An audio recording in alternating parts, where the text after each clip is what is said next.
Hello friends, स्वागत है एक बार फिर से आपका V star education YouTube channel पे। एंड आज का हमारा वैसे तो टॉपिक था टीआरएनए की प्रोसेसिंग, बट हम आज अभी पढ़ेंगे फ़िलहाल में सबसे पहले कि ट्रांसक्रिप्शन ऑफ टीआरएनए क्या होता है, यानी कि टीआरएनए की सिंथेसिस किस प्रकार से होती है। और जब हमें पता चल जाएगा कि टीआरएनए की सिंथेसिस किस प्रकार से होती है, तब हम टीआरएनए प्रोसेसिंग को बड़े ही डिटेल में देखने वाले हैं, ठीक है ना। तो ये कंटिन्यूशन में चलेगा। पहले आप पढ़ोगे कि ट्रांसक्रिप्शन ऑफ टीआरएनए किस प्रकार से होता है, एंड देन आप पढ़ोगे टीआरएनए की प्रोसेसिंग किस प्रकार से होती है। गाइस, छोटे छोटे से टॉपिक है, इम्पोर्टेंट है और आपको ज़रूर पढ़ने हैं ये। चूँकि एग्जामिनर को पता है बच्चे दोनों टॉपिक नहीं पढ़ पाते, इसलिए एग्जामिनर यहीं से क्वेश्चन उठा करके दे देता है, बच्चे पढ़ कर नहीं जाते, इसलिए उनमें यहाँ पर जो है आंसर इसका जो भी टीआरएनए से रिलेटेड होता है उसका आंसर सही से नहीं दे पाते। तो आपको ये पोर्शन छोड़ना नहीं है। इससे पहले गाइज मैं आपको एमआरएनए की प्रोसेसिंग पढ़ा चुका हूँ, एमआरएनए की ट्रांसक्रिप्शन पढ़ा चुका हूँ, आरआरएनए की ट्रांसक्रिप्शन, आरआरएनए की प्रोसेसिंग मैं आपको पढ़ा चुका हूँ, ठीक है ना। तो चलिए आइए इसको हम पढ़ लेते हैं कि सबसे पहले ट्रांसक्रिप्शन ऑफ टीआरएनए यानी कि सिंथेसिस ऑफ टीआरएनए किस प्रकार से आपकी होती है, ठीक है ना, किस प्रकार से आपकी होती है, क्या प्रोसेस होता है। तो सबसे पहले तो आपको पता होना चाहिए कि ट्रांसक्रिप्शन किससे बोलते हैं, यानी कि ट्रांसक्रिप्शन आपको भी पता है any type of RNA, any type of RNA formation from DNA is called transcription, यानी कि डीएनए से आरएनए का बनना आपका ट्रांसक्रिप्शन कहलाता है, ठीक है ना। और इस जो भी आपका आरएनए बनना है, इस आरएनए बनने के लिए एक जीन की रिक्वायरमेंट पड़ती है, एक जीन की रिक्वायरमेंट पड़ती है जिसके अकॉर्डिंग ही आपका कोई भी आरएनए बन पाता है, चाहे वो आपका आरआरएनए हो, चाहे एमआरएनए हो, चाहे टीआरएनए हो, माइक्रो हो, एसआई हो, ठीक है ना। तो ये इस प्रकार से आपको जो है एक जीन की आवश्यकता पड़ती है जो कि प्रेजेंट होता है आपके डीएनए वाले पार्ट में, जो कि प्रेजेंट होता है आपके डीएनए वाले पार्ट में। एंड इस जीन में भी याद रखो, जब हम जीन एक्सप्रेशन पढ़ेंगे तो वहाँ पर आप पढ़ोगे आर पोज का कॉन्सेप्ट, आर पोज का कॉन्सेप्ट पढ़ोगे। चलिए मैं आपको अभी यहाँ पर ज़्यादा आर पोज वगैरह नहीं बताता कि ये आर पोज वगैरह क्या है। अभी आप देखो कि आपका जो है टीआरएनए बनाने के लिए एक जीन था, ठीक है ना। हम बात कर रहे हैं स्पेसिफिकली प्रोकैरियोटिक्स में, ये बात भी आपको नहीं भूलनी, क्योंकि जब हम पीके में बात करेंगे यानी कि प्रोकैरियोटिक्स में बात करते हैं तो यहाँ पर आपका केवल एक सिंगल प्रकार का आरएनए पॉलीमरेज, यहाँ पर आपका केवल सिंगल एक आरएनए पॉलीमरेज से ही आपके बाकी के जितने भी आरएनए होते हैं वे सारे के सारे आरएनए बन जाते हैं, ठीक है ना, वे सारे के सारे आरएनए बन जाते हैं। तो इतना स्पेसिफिक नहीं होता है ट्रांसक्रिप्शन प्रोकैरियोटिक्स में, बट यूकैरियोटिक्स में स्पेसिफिक होता है, क्योंकि यहाँ पर यूज होने वाला प्रमोटर, यहाँ पर यूज होने वाला एंजाइम, यहाँ पर यूज होने वाले ट्रांसक्रिप्शन फैक्टर इंपॉर्टेंट्स होते हैं। एंड गाइज इनको आपको याद करके चलना है, याद रख के चलना है। तो देखो, अगर मैं बात करूं यूकैरियोटिक में हमें टीआरएनए की ट्रांसक्रिप्शन करानी पड़ेगी, तो यहाँ पर आपको जो आरएनए पॉलीमरेज की रिक्वायरमेंट रहेगी वो रहेगी आरएनए पॉलीमरेज सेकंड, वो रहेगी आरएनए पॉलीमरेज थर्ड की, ठीक है ना। आपको यहाँ पर आरएनए पॉलीमरेज थर्ड की रिक्वायरमेंट पड़ेगी। एंड गाइज यहाँ पर आपको इस जीन को ट्रांसक्राइब करवाने के लिए एक प्रमोटर की ज़रूरत पड़ेगी। तो आपको अब यहाँ पर क्या समझना है कि एक तो सबसे पहले आपको एक एंजाइम्स की ज़रूरत पड़ी, ठीक है ना, एक आपको एंजाइम्स की ज़रूरत पड़ी, ठीक है ना, एंजाइम्स की। एंड ये जो आपका एंजाइम्स है, इस एंजाइम को गाइज याद रख लेना, ये आपका आरएनए पॉलीमरेज थर्ड एंजाइम्स है, आरएनए पॉलीमरेज थर्ड एंजाइम्स है। एंड दूसरा आपको ज़रूरत पड़ती है यहाँ पर एक प्रमोटर की, दूसरी ज़रूरत पड़ती है आपको एक प्रमोटर की। प्रमोटर क्या होता है, प्रमोटर के फ़ायदे क्या हैं, मैंने प्रमोटर के बारे में आपको बता रखा है गाइस, तो आपको प्रमोटर के बारे में पता होना चाहिए। अगर आपने पिछली क्लास नहीं देखी तो पिछली क्लास आपको देखनी पड़ेगी, ठीक है ना। तो यहाँ पर देखो, अब यहाँ पर आपको पता है आरएनए पॉलीमरेज थर्ड से टीआरएनए बनता है, ये मैं आपको अपने काफ़ी सारे लेक्चर में बता चुका हूँ, ठीक है ना, काफ़ी सारे लेक्चर में बता चुका हूँ।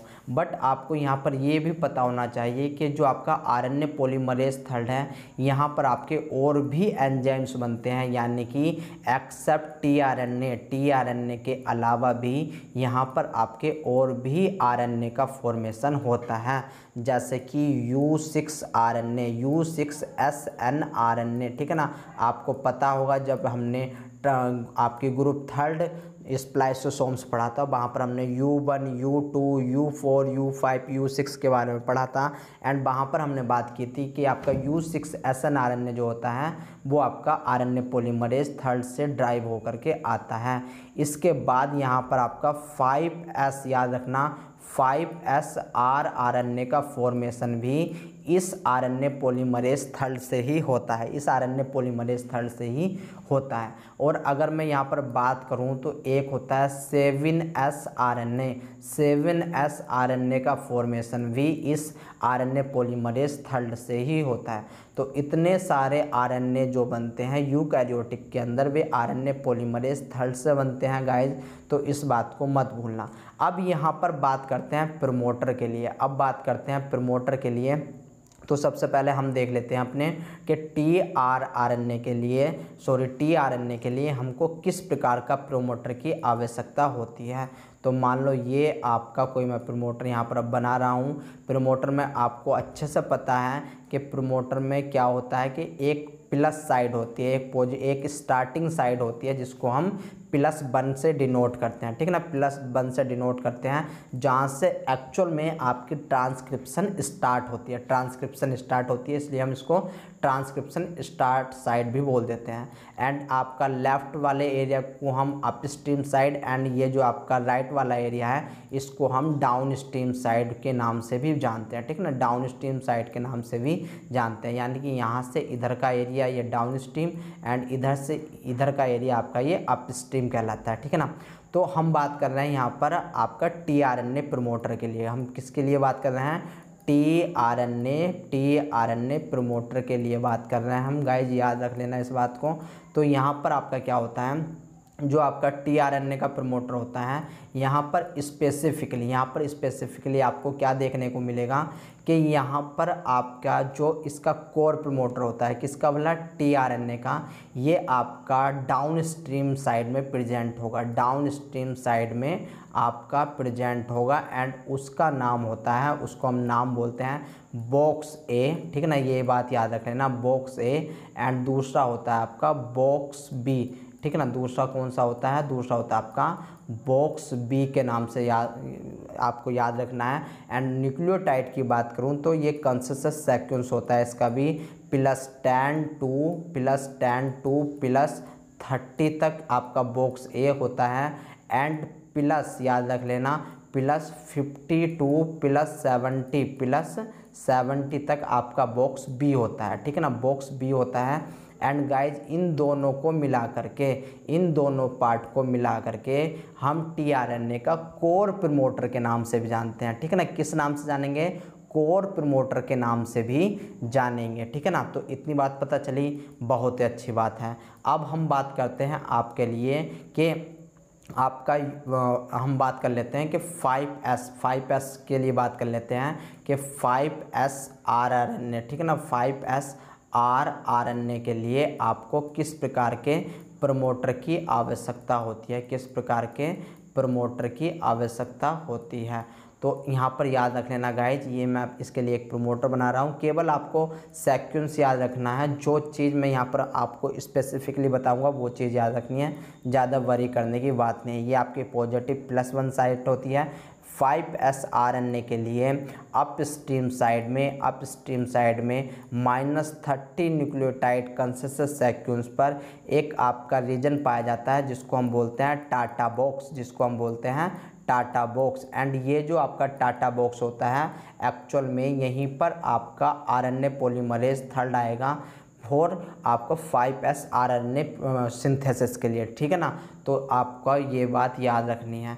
अब ये तो 5s RNA के लिए था। अगर मैं बात करूँ U6, अगर मैं बात करूँ U6SN RNA के लिए, U6SN RNA के लिए किस प्रकार का प्रमोटर की नीड हमें पड़ती है। तो गाइज यहाँ पर मैं प्रमोटर बना रहा हूँ, बड़े ही ध्यान से देखना कि ये आपका प्रमोटर है। यहाँ पर आपकी +1 साइड है एंड +1 साइड से आपको पता है ये अपस्ट्रीम वाला एरिया है, ये अपस्ट्रीम वाला है, ये डाउन स्ट्रीम वाला है, ठीक है ना, ये आपका डाउन स्ट्रीम वाला है।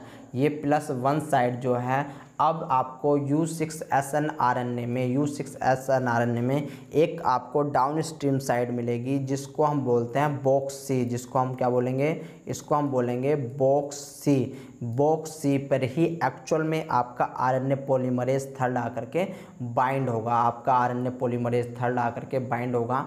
तो ये प्रमोटर है आपका किसके लिए, U6SN RNA के लिए। एंड गाइज एक बात और यहाँ पर इम्पोर्टेंट ये समझो कि ये जो डाउन स्ट्रीम पाया जा रहा है, इस वजह से हम इसको इंटरनल प्रमोटर के नाम से भी जानते हैं। किस नाम से, इंटरनल, यहाँ पर मैं लिख रहा हूँ इसको, इंटरनल प्रमोटर के नाम से भी जाना जाता है, ठीक है ना, प्रमोटर के नाम से जाना जाता है। तो देखो अब ये तो आपको यहाँ पर डाउन साइड मिल रहा है, तो अब ये भी तो डाउन साइड मिल रहा है, इसलिए इसको भी इंटरनल प्रमोटर के नाम से जाना जाता है। ये बात आपको याद रखनी है, किस नाम से जाना जाता है, इंटरनल प्रमोटर। इंटरनल क्यों बोला गया है, क्योंकि ये स्टार्ट साइट के बाद के रीजन है, ठीक है ना, स्टार्ट साइट के बाद के रीजन है, इसलिए इसको इंटरनल कोर प्रमोटर बोला जाता है। ये बात आपको याद रखनी है।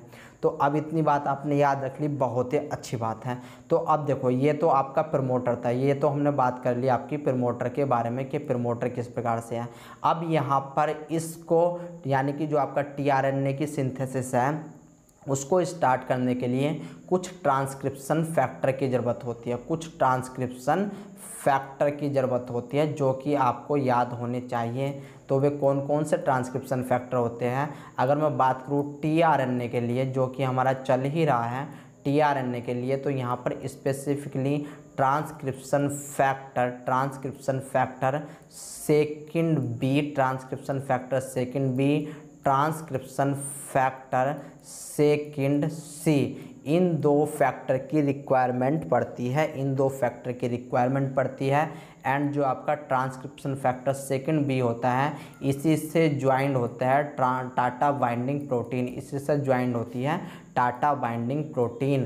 तो यहाँ पर ये केवल दो ट्रांसक्रिप्शन फैक्टर की ज़रूरत पड़ती है, इसके अलावा और किसी ट्रांसक्रिप्शन फैक्टर की ज़रूरत नहीं पड़ती। तो आइए एक बार मैं आपको इसको दिखा देता हूँ कि किस प्रकार से आपकी tRNA की सिंथेसिस गाइज होती है। तो यहाँ पर मैं ये बना देता हूँ प्रमोटर, ये आपका प्रमोटर बन गया है, ये इसकी +1 यानी कि स्टार्टिंग साइड है, ये आपका बॉक्स ए बन चुका है एंड ये आपका बॉक्स बी बन चुका है, ठीक है ना। अब यहाँ पर क्या होगा कि यहाँ पर आपका सबसे पहले ट्रांसक्रिप्शन फैक्टर आएगा। तो सबसे पहले ट्रांसक्रिप्शन फैक्टर में ट्रांसक्रिप्शन फैक्टर थर्ड बी आएगा जो कि कहाँ पर आकर के अटैच होगा। अब मैं इसको ए लिख रहा हूँ एंड गाइज इसको बी लिख रहा हूँ, आप समझ जाना कि ये बॉक्स ए है एंड ये बॉक्स बी है। तो सबसे पहले जो ट्रांसक्रिप्शन फैक्टर सेकंड बी है वो आपका यहाँ पर आकर के अटैच होगा, यानी कि ट्रांसक्रिप्शन फैक्टर थर्ड वी आकर के बॉक्स ए से आकर के आपका अटैच हुआ है। इसके बाद क्या होगा कि अब यहाँ पर जैसे ही ये बी आएगा तो इससे लगा हुआ ही आपका TBP यानी कि टाटा बाइंडिंग प्रोटीन भी आकर के यहाँ पर बैठ जाएगा, ठीक है ना, आकर के यहाँ पर बैठ जाएगा। एंड जैसे ही ये आएगा जो आपका transcription factor third B and TATA binding protein है, तो अब इन दोनों को स्टेबल करने के लिए ट्रांसक्रिप्शन फैक्टर, याद रखो ट्रांसक्रिप्शन फैक्टर थर्ड सी आएगा, ठीक है ना। यानी कि आपका सबसे पहले कौन आ रहा है, तो सबसे पहले ट्रांसक्रिप्शन फैक्टर थर्ड वी, फिर दूसरे नंबर पे आपका आएगा ट्रांसक्रिप्शन और टाटा बाइंडिंग प्रोटीन एंड फिर आएगी आपकी ट्रांसक्रिप्शन फैक्टर थर्ड सी आएगा।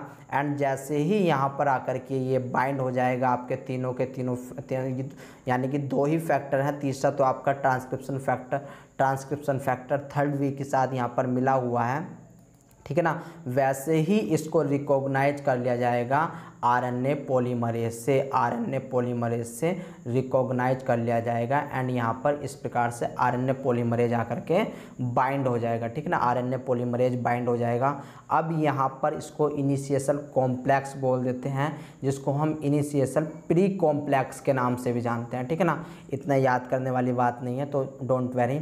अब यहाँ पर क्या होता है, अब यहाँ पर हमें हेलिकेज की ज़रूरत पड़ती है। हेलिकेज मतलब जो यहाँ पर जो हाइड्रोजन बॉन्ड है उनको तोड़ दे, ब्रेक कर दे, ठीक है ना। तो याद रख लेना, जो आपका एमआरएनए था वहाँ पर तो हेलिकेज के लिए ट्रांसक्रिप्शन फैक्टर H की रिक्वायरमेंट पड़ती थी, बट यहाँ पर ये आपका सेल्फ हेलिकेज एक्टिविटी रखता है। तो एक पॉइंट है जो आपको याद रखना है कि आपका आरआरएनए, आपके लिए आरआरएनए एंड आपका जो टीआरएनए होता है, एंड टीआरएनए जो होता है यहाँ पर ये without any ATP,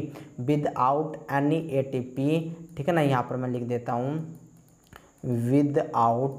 without ATP helicase property show करते हैं, यानी कि जैसे ही आपका आरएनए पॉलीमरेज आता है हेलिकेज प्रॉपर्टी शो हो जाती है एंड यहाँ से आपका जो है आरएनए बनना इस प्रकार से स्टार्ट हो जाता है एंड आपको फिर एक आरएनए मिलता है इस प्रकार से, ठीक है ना। आरएनए मिलता है इस प्रकार से। अब आप कहोगे कि सर यहाँ पर हमने जो है एमआरएनए में पढ़ा था कि वहाँ पर कैपिंग हो रही थी, वहाँ पर पॉलीएडिनाइलेशन होता है, तो यहाँ पर ऐसा क्यों नहीं होता? क्योंकि यहाँ पर कोई भी सी टर्मिनल डोमेन जो मैंने आपको एमआरएनए के यानी कि आपको आरएनए पॉलीमरेज सेकंड में बताया था, यहाँ पर कार्बोक्सिलिक टर्मिनल डोमेन जो रहता है वहाँ पर फास्फोराइलेशन उसका नहीं होता है, इसलिए यहाँ पर कैपिंग आपको देखने को नहीं मिलता, ठीक है ना। कैपिंग देखने को नहीं मिलता।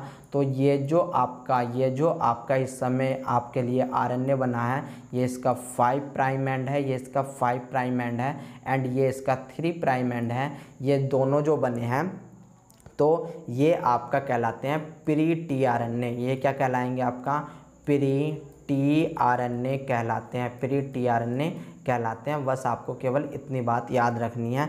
तो इस प्रकार से आपकी टीआरएनए की सिंथेसिस हो चुकी है, टीआरएनए की सिंथेसिस हो चुकी है।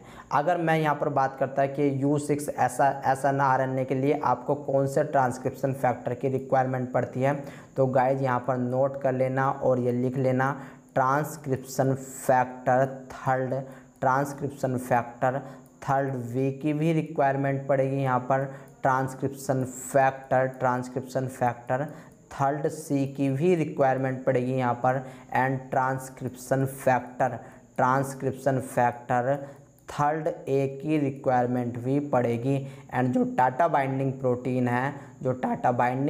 है TBP, वो तो आपको चाहे आपका rRNA हो, चाहे tRNA हो, चाहे आपका mRNA हो, टाटा बाइंडिंग प्रोटीन आपको हर जगह मिलेगी। तो याद रख लेना, इस टाटा बाइंडिंग प्रोटीन को ये पूछा जाता है कि बताइए जब आपका rRNA, tRNA या फिर mRNA की आपकी ट्रांसक्रिप्शन होती है तो ये मिसिंग होता है या फिर नहीं मिसिंग होती है, ठीक है ना। तो अब आपको इतनी बात पता चली। अब बढ़ते हैं अपने नेक्स्ट टॉपिक के लिए, जो कि हमारा था आरएनए की प्रोसेसिंग, यानी कि टीआरएनए की प्रोसेसिंग। तो इसके लिए आपको नेक्स्ट लेक्चर मिलता है, तुरंत देखो नेक्स्ट लेक्चर इसके लिए, ठीक है ना। तो चलिए आइए बात करते हैं टीआरएनए की प्रोसेसिंग। इससे पहले मैं एक लेक्चर करवा चुका हूं इसका, जिसमें हमने ट्रांसक्रिप्शन की सिंथेसिस देखी थी, ठीक है ना। आई होप आपने वो लेक्चर देख लिया होगा।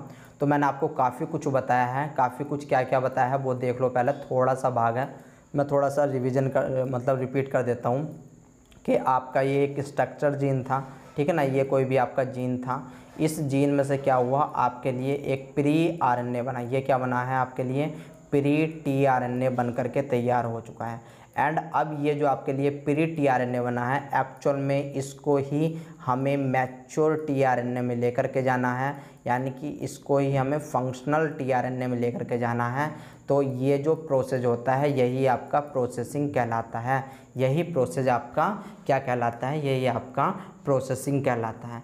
तो अगर मैं बात करूं कि टीआरएनए की जो प्राइमरी, यहाँ पर याद रख लेना, जो आपकी प्राइमरी आपकी स्ट्रक्चर होती है टीआरएनए की, वो होती है कुछ इस प्रकार से, यानी कि लीनियर आपको मिलेगी, लीनियर टाइप की, ठीक है ना, लीनियर टाइप की। एंड सेकंड अगर मैं आप बात करूं कि सेकेंडरी स्ट्रक्चर जो होती है तो वो आपको कुछ इस प्रकार की गाइज मिलती है, ठीक है ना, कुछ इस प्रकार की वो मिलती है। तो ये बात आपको मैं इसे सही करके बता देता हूँ, ठीक है ना, एक सेकेंड रुको।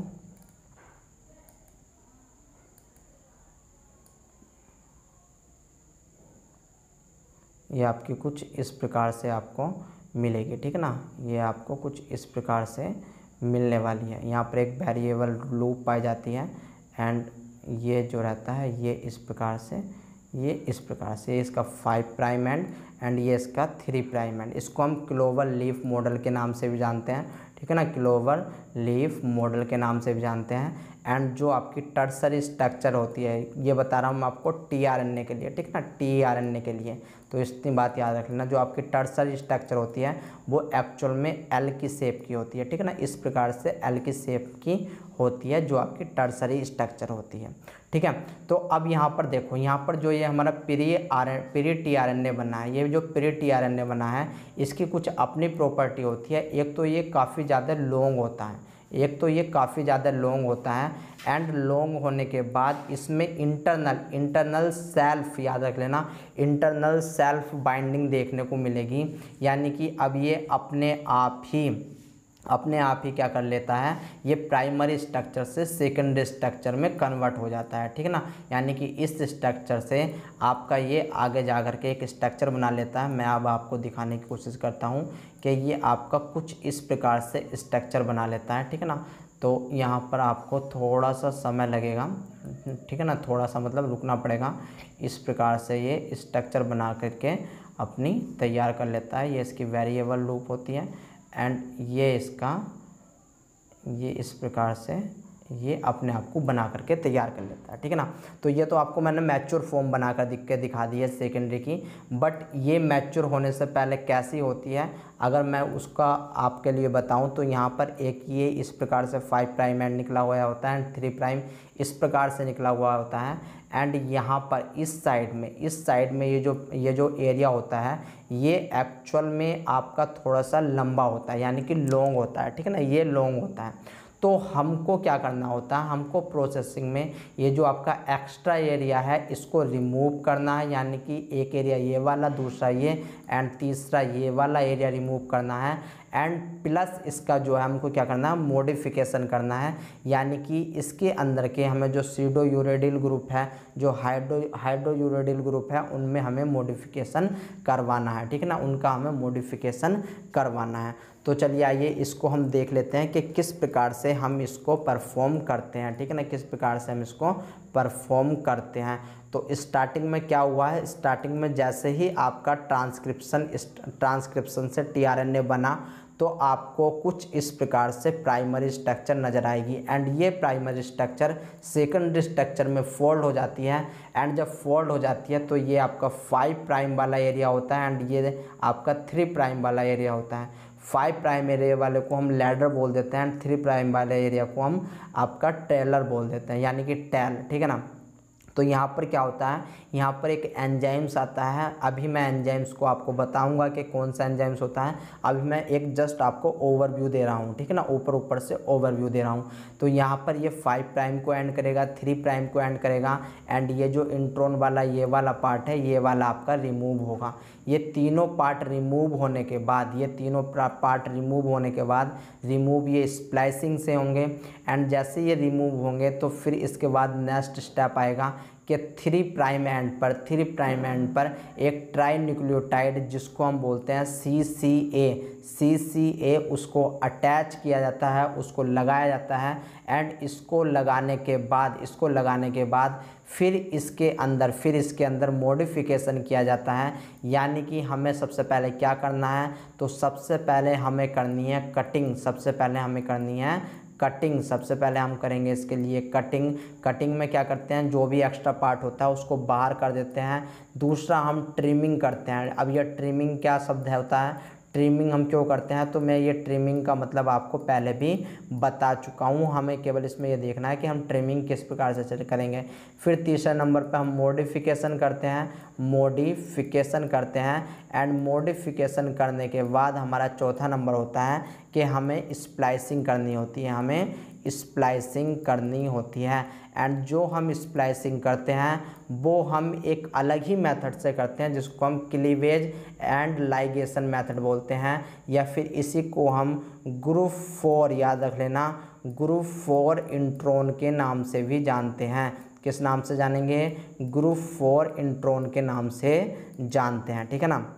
तो यहाँ पर देखो, इसको हम बाद में समझेंगे इस सारी बात को। ये जो लिखा हुआ है इसको आप अपनी तरफ से पढ़ लेना, ठीक है। तो सबसे पहले कटिंग, ट्रिमिंग एंड केमिकल, ये तीनों की तीनों रिएक्शन, चाहे कटिंग हो, ट्रिमिंग हो या फिर आपकी केमिकल मॉडिफिकेशन हो, ये तीनों की तीनों आपकी प्रोकैरियोटिक्स में परफॉर्म होती हैं। जबकि अगर मैं बात करूँ यूकैरियोटिक्स के लिए, तो यूकैरियोटिक्स में आपकी ये चारों प्रकार की, याद रख लेना, आपकी ये चारों प्रकार की, चाहे आपकी कटिंग हो, चाहे ट्रिमिंग हो, केमिकल मॉडिफिकेशन हो या फिर स्प्लाइसिंग हो, ये चारों के चारों स्टेप परफॉर्म होते हैं यूकैरियोटिक्स में, यूकैरियोटिक्स में, ठीक है ना। इतनी बात समझ में आ गई तो बहुत ही अच्छी बात है। तो अब देखो, तो अब इसको समझने की यहाँ पर कोशिश करो। मैं आपको इस वाले डायग्राम से यहाँ पर इसको बना करके दिखाता हूँ, ठीक है ना। इसको यहाँ पर बना करके दिखाता हूँ। तो देखो यहाँ पर स्टार्टिंग में क्या था कि जो आपका 3 प्राइम एंड था वो स्टार्टिंग में आपका ये बढ़ा हुआ था, ठीक है ना, ये आपका बढ़ा हुआ था इस प्रकार से, ठीक है। तो अब यहाँ पर क्या था, ये बढ़ा हुआ था एंड इसमें ये जो इंट्रॉन वाला पार्ट था इतना, ठीक है ना, ये आपका इंट्रॉन वाला पार्ट था, ये आपका 5 प्राइम है एंड ये गाइज आपका 3 प्राइम है, ये 5 प्राइम एंड ये आपका 3 प्राइम है। तो यहाँ पर स्टार्टिंग में क्या हुआ, स्टार्टिंग में हुआ आपका कि सबसे पहले यहाँ पर एक एंडोन्यूक्लियस आएगा जिसको बोलेंगे हम आरएनएज पी, ठीक है ना, आरएनएज पी। एंड ये जो आरएनएज पी होता है ये आपका ब्रेक डाउन करता है यहाँ से, यानी कि इस वाली लोकेशन से ब्रेक डाउन करेगा आरएनए पीज, ठीक है ना, आरएनए पी। ये एक प्रकार का एंडोन्यूक्लियस एंजाइम्स है। इसके बाद क्या होगा, एक और एंजाइम्स रहेगा जिसको हम बोलेंगे ये आपका स्मॉल ए है, आरएनएज डी, ठीक है ना, आरएनएज एफ, ठीक है ना, आरएनएज एफ, जो कि आपको कट करेगा इस 3 प्राइम साइड पे, इस 3 प्राइम साइड पे ये कट करेगा, ठीक है ना। तो इतनी बात पता चली, बहुत अच्छी बात है। अब यहाँ पर जब ये कट करता है तो इसमें थोड़ा सा पार्ट, यहाँ पर भी मैंने शो किया है, थोड़ा सा पार्ट क्या होता है कि एक्स्ट्रा रह जाता है जिसको ट्रिमिंग की आवश्यकता होती है, जिसको ट्रिमिंग की आवश्यकता होती है। तो इन दोनों सिरे पे ट्रिमिंग करने के लिए एक और आरएनएज आता है, लेकिन ये दोनों आरएनएज याद रख लेना, ये दोनों आपके एंडोन्यूक्लियस हैं, लेकिन ये आपका जो आपका आरएनएज आएगा जिसको हम आरएनएज डी बोलते हैं, ये ट्रिमिंग का काम करेगा, याद रख लेना, ये आपका ट्रिमिंग का काम करेगा। तो ये जो आपका ट्रिमिंग का काम करता है ये आपका एक्चुअल में एक्सोन्यूक्लियेज एक्टिविटी शो करता है। ये कैसी एक्टिविटी शो करता है, ये एक्सोन्यूक्लियेज एक्टिविटी शो करता है, ये एक्सोन्यूक्लियेज एक्टिविटी शो करता है। तो इतना काम आपका हो जाता है। फिर इसके बाद क्या होता है कि ये जो आपका इंट्रॉन वाला पार्ट होता है, एक्चुअल में इसको भी रिमूव करा जाता है। एंड इसको रिमूव करने के लिए एक और एंडोन्यूक्लियस आता है जिसको हम बोलते हैं आरएनए जेड, ठीक है ना, आरएनए जेड। इसको मैं सही से लिख देता हूँ, इसको बोलेंगे हम आरएनए जेड, ठीक है ना, आरएनए जेड, ठीक है ना। आरएनए जेड से ये भी आपका बाहर निकल जाता है, यानी कि सबसे पहले आपकी न्यूक्लियेज प्रॉपर्टी शो होती है जिसमें आपके एंडोन्यूक्लियेज एंड एक्सोन्यूक्लियेज दोनों पार्टिसिपेट करते हैं, ठीक है ना, फिर इसके बाद में आपका सेकंड नंबर पे बारी आती है। अब देखो यहाँ पर आपको कुछ अनयूजुअल एंडिंग मिल रही होगी, जैसे कि 5 प्राइम OH, जबकि 5 प्राइम फॉस्फेट होना चाहिए, लेकिन ये 5 प्राइम OH जनरेट हो जाता है। इसी प्रकार से सेकंड एंड थर्ड जो आपकी पोजीशन है राइबोज की, वहाँ पर आपका फॉस्फेट ग्रुप हो जाता है, जबकि यहाँ पर आपका OH आना चाहिए था, तो इसके लिए क्या होगा कि इसके लिए हम करेंगे ये कि सबसे पहले काइनेज का यूज करेंगे, काइनेज क्या करेगा कि जो आपका OH ग्रुप है इसको यहाँ से हटा करके यहाँ पर 5 प्राइम को ऐड करेगा, यानी कि ये आपका 5 प्राइम को ऐड करेगा। दूसरे एंजाइम्स की रिक्वायरमेंट होगी जिसको हम बोलते हैं फास्फोडाइएस्टरेज। फास्फोडाइएस्टरेज क्या करेगा, ये जो फास्फोडाइएस्टरेज है ये आपका जो 3 प्राइम पर, ये जो याद रख लेना, जो 3 प्राइम पर फॉस्फेट है उसको रिमूव नहीं करेगा बल्कि उसका ट्रांसफ़र करेगा। उसका क्या करेगा, ट्रांसफ़र करेगा। ये इतनी बात याद रख लेना, ये स्टेटमेंट पूछा जाता है कि रिमूव करता है या फिर ट्रांसफ़र करता है। तो 3 प्राइम फॉस्फेट पर, जो 3 प्राइम एंड पर जो फॉस्फेट होता है उसका एक्चुअल में ट्रांसफ़र किया जाता है, उसका ट्रांसफ़र किया जाता है। अब यहाँ पर क्या होगा कि 5 प्राइम फॉस्फेट जनरेट हो जाएगा by the help of kinase and 3 prime OH generate हो जाएगा बाय द हेल्प ऑफ फास्फोडाइएस्टरेज। अब यहाँ पर RNA लाइगेज एंजाइम्स आएगा। लाइगेज एंजाइम्स क्या करेगा, इन दोनों को जोड़ देगा by the help of nucleophilic attack. तो आपको कुछ इस प्रकार से लास्ट में एक स्ट्रक्चर देखने को मिलेगी, बट ये स्ट्रक्चर अभी भी कंप्लीट नहीं है क्योंकि यहाँ पर अभी भी एक अनयूजुअल आपको क्या मिलने वाला है, सेकंड प्राइम P यहाँ पर फॉस्फेट आपको मिलने वाला है। तो इसको हटाने के लिए हमें एक और एंजाइम्स की जरूरत पड़ती है जिसको हम बोलते हैं फॉस्फेटेज, जिसको हम क्या बोलते हैं, फॉस्फेटेज, फॉस्फेटेज। एंड ये फॉस्फेटेज क्या करता है, ये इसको यहाँ से रिमूव करवा देता है, इस ग्रुप को यहाँ से रिमूव करवा देता है, ठीक है ना। तो ये थी आपकी कि आपने देखा सबसे पहले कटिंग हुई, फिर ट्रिमिंग हुई। ट्रिमिंग होने के बाद यहाँ पर एक स्टेप रह गया है, उसको अब समझ लो कि ये जो 3 पोजीशन है, ये जो 3 पोजीशन है यहाँ पर आपका एक ग्रुप अटैच होता है जिसको हम बोलते हैं CCA, ठीक है ना, CCA। एंड इसके लिए एक एंजाइम्स की ज़रूरत होती है गाइज, जिसको हम बोलते हैं, मैं यहाँ पर लिख देता हूँ, CCA को यहाँ पर जो 3 प्राइम एंड है वहाँ पर ऐड कराने के लिए, एक सेकंड रुको, मैं इसको सही लिख देता हूँ। ये आपका इधर से 5 प्राइम रहेगा, ठीक है ना, क्योंकि कभी कभी आपसे पूछ लिया जाता है, ये आपका इधर की साइड में 3 प्राइम। तो इसको इस 3 प्राइम पे ऐड करवाने के लिए, एक एंजाइम्स की ज़रूरत होती है जिसको गाइज हम बोलते हैं इसको मैं सही से लिख देता हूँ, tRNA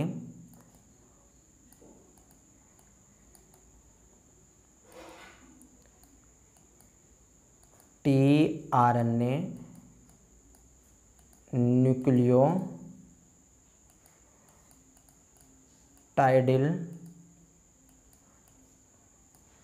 ट्रांसफरेज, ठीक है ना, ट्रांसफरेज।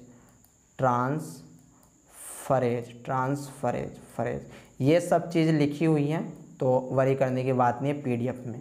बस यही था। जैसे ही आपका ये इतना सब कुछ हो जाएगा, आपके पास ये इस प्रकार से एक डायग्राम बन करके आएगा, जो कि बाद में आपको कुछ इस प्रकार से दिखने वाला है, ठीक है ना, इस प्रकार से दिखने वाला है। इसके जो 3 प्राइम एंड होता है उसको हम एक्सेप्टर आर्म बोल देते हैं। जो इसकी ये इधर वाली साइड होती है इसको हम T-साइसी यानी कि